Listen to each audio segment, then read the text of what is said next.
presented by KR Music Darbhanga. की गए की हाल चाल छो? की हाल चाल मारबो की मुंह तोड़ दे गे मुंह की तोड़बे।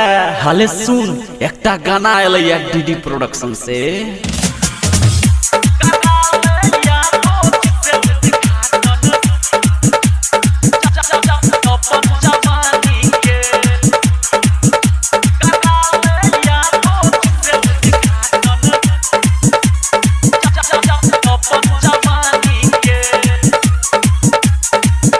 presented by DD Production House Sakri। प्यार मोहब्बत के बात छोड़बा ढाले कहानी के। प्यार मोहब्बत के बात छोड़बा ढाले कहानी के। करा ले यादों जिसे उद्घाटन रानी अपन जवानी के। करा ले यादों जिसे उद्घाटन रानी अपन जवानी के।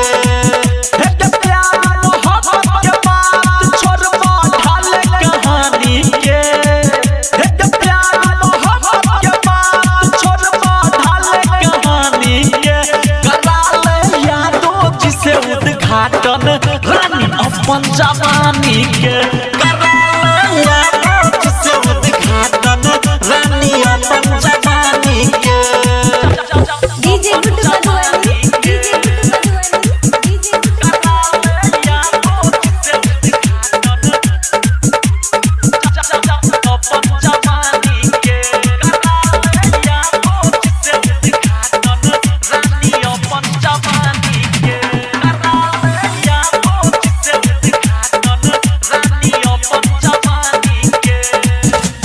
चेहरा लागै छौ कूल कूल, ब्यूटी लागै छौ फूल फूल। आ सर्दी में गर्मी के अनुभव होय छै, बुझबो करै छौ फूल फूल।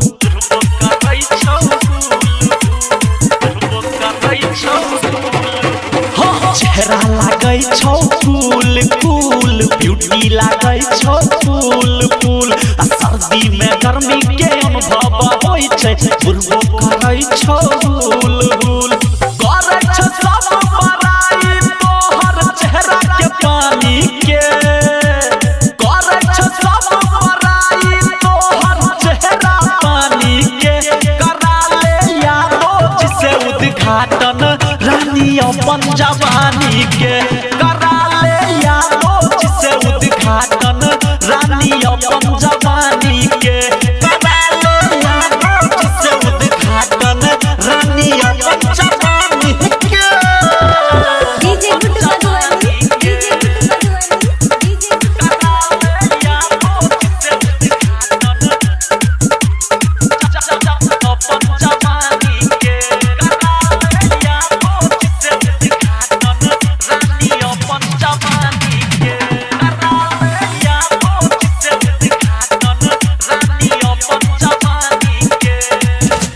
छोरा सब कहै छौ चल चल, देख के पोजीशन थल थल।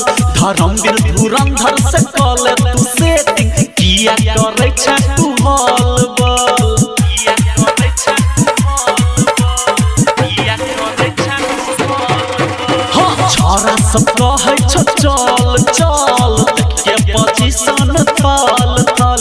धर्मवीर धुरंधर से कले तू सेटिंग, किया करै छै तू हल बल। कले डिसीजन फाइनल मजा उठा ले तूफानी के। कले डिसीजन फाइनल मजा उठा ले तूफानी के। करा ले यादों जिसे उद्घाटन रानी अपन जवानी के।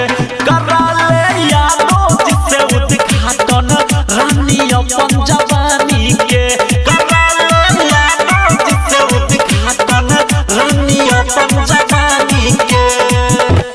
प्यार मोहब्बत के बात छोड़बा ढाले कहानी के। प्यार मोहब्बत के बात छोड़बा ढाले कहानी के।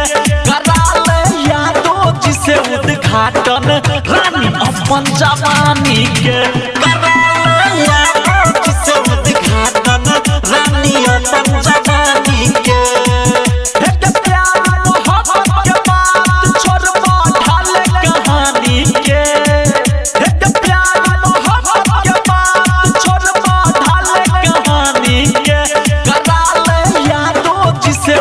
उद्घाटन रानी अपन जवानी के